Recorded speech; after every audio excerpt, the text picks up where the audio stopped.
હવે જુઓ આપણે આગળ રાસાયણિક સમીકરણ, બરાબર?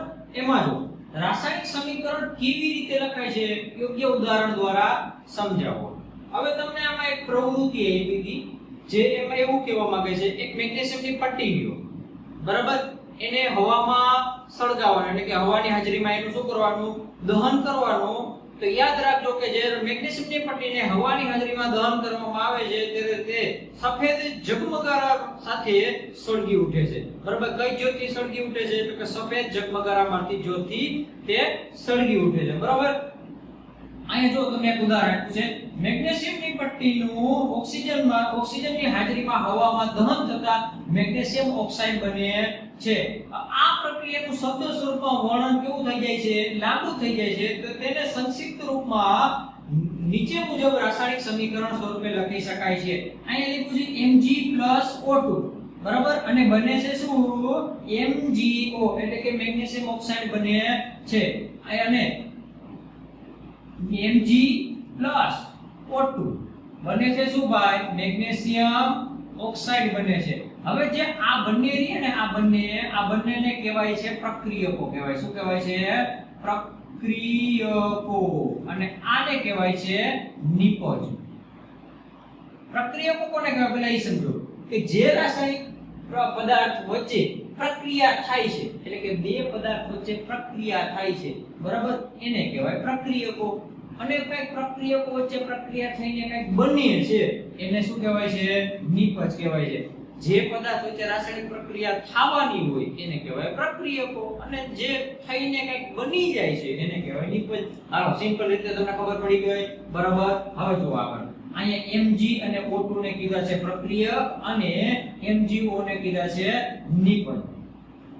સમીકરણમાં મેગ્નેશિયમ અને ઓક્સિજન ને પ્રક્રિયકો કહે છે અને તેમના વચ્ચે રાસાયણિક પ્રક્રિયા થતી હોય છે, બરાબર? મેગ્નેશિયમ ઓક્સાઇડ ને શું કહે છે ભાઈ? નિપજ કહે છે. અને તે પ્રક્રિયાને અંતે મળે છે, એટલે કે છેલ્લે મળે છે, બરાબર? પ્રક્રિયા પૂર્ણ થઈ જાય ત્યારે તે મળે છે. આગળ રાસાયણિક સમીકરણમાં પ્રક્રિયકને હંમેશા ડાબી સાઈડ લખાય છે અને નિપજને હંમેશા કેની સાઈડ લખાય છે? જમણી સાઈડ લખાય છે. પ્રક્રિયકને કેની બાજુ લખવામાં આવે છે? ડાબી બાજુ. નિપજને કેની બાજુ લખવામાં આવે છે? જમણી બાજુ.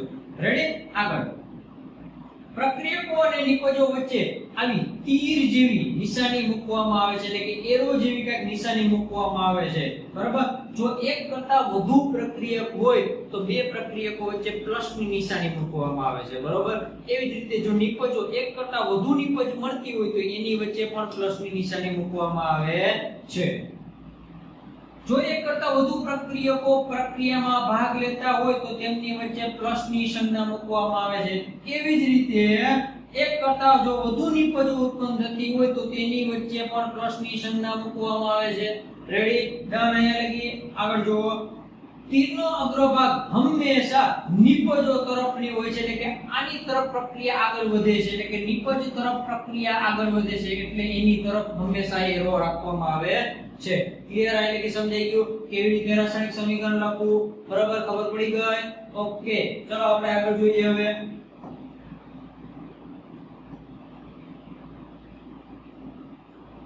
હવે આગળ શું કહે છે?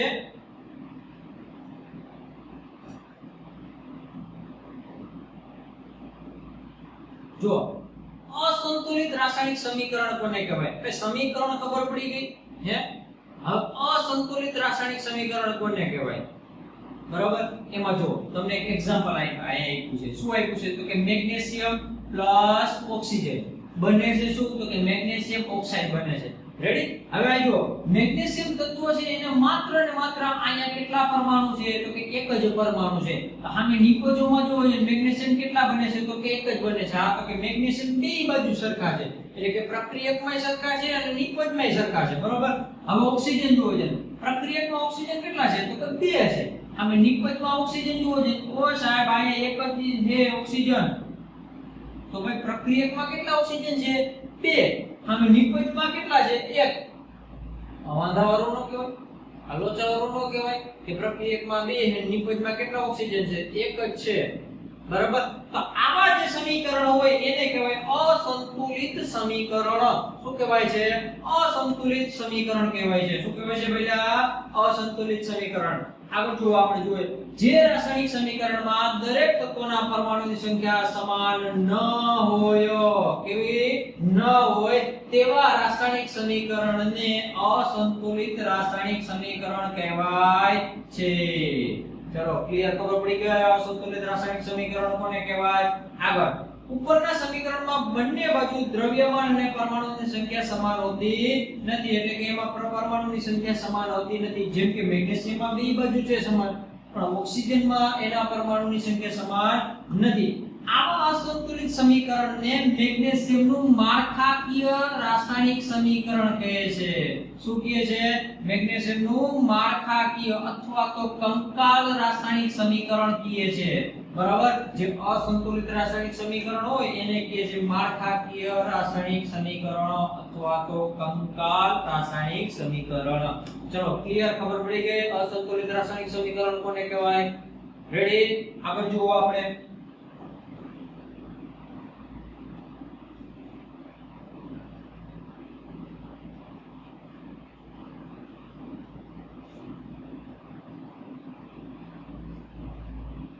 હવે આગળ જો અસંતુલિત એટલે કે સંતુલિત રાસાયણિક સમીકરણનું મહત્વ. અસંતુલિત તો હતું તો એને શું કામ મારે સંતુલિત કરવું પડે, એનું કંઈક મહત્વ આપ્યું છે. જો શું કામ એને સંતુલિત કરવાની જરૂર પડે છે, તો કે સંતુલિત રાસાયણિક સમીકરણથી પ્રક્રિયકો અને નિપજો કેટલા મોલ છે તે જાણી શકાય છે. એટલે કે શરૂઆતમાં તમે કેટલા મોલ પ્રક્રિયકો લીધા હતા અને પ્રક્રિયા થઈને નિપજ બને છે, એ નિપજ કેટલા મોલ બને છે તે જાણવા માટે આપણે સંતુલિત કરવું પડે. બરાબર, બીજું કે છે પ્રક્રિયકોનો કેટલો જથ્થો પ્રક્રિયામાં વપરાય છે. બરાબર, કેટલો જથ્થો પ્રક્રિયામાં વપરાય છે અને નિપજોમાં કેટલો જથ્થો બને છે તે જાણવા માટે આપણે સમીકરણ સંતુલિત કરવું મહત્વનું છે. આગળ પ્રક્રિયકો અને નિપજોની ભૌતિક સ્થિતિ જાણી શકાય છે. એનો મતલબ એમ કે પ્રક્રિયક જો શરૂઆતમાં ઘન અવસ્થામાં હોય તો અંતે જે નિપજ બની એ શું ઘન જ મળી કે પ્રવાહી મળી કે વાયુ મળી, એ જાણવા માટે બરાબર રાસાયણિક સમીકરણ સંતુલિત કરવું જરૂરી છે. રેડી, હવે આગળ જો રાસાયણિક સમીકરણને સંતુલિત કરવું કેમ આવશ્યક છે. શું કામ એવું જરૂરી બન્યું કે રાસાયણિક સમીકરણ સંતુલિત કરવું જ પડે. નો કરે તો હાલે, હે નો કરે તો હાલે, હાલે નો હાલે ને. એક એક્ઝામ્પલ આપું તમને. તમારું જ્યારે ઘર બનતું હોય, તમે ખાલી એમને ખોખા સ્વરૂપે તૈયાર કરી નાખો, એટલે ઈંટુથી ચણી નાખો, બરાબર, બીજું કાંઈ કરો નહીં, તો એ તો મેં કીધું મારું પૂરેપૂરું ઘર બની ગયું ના.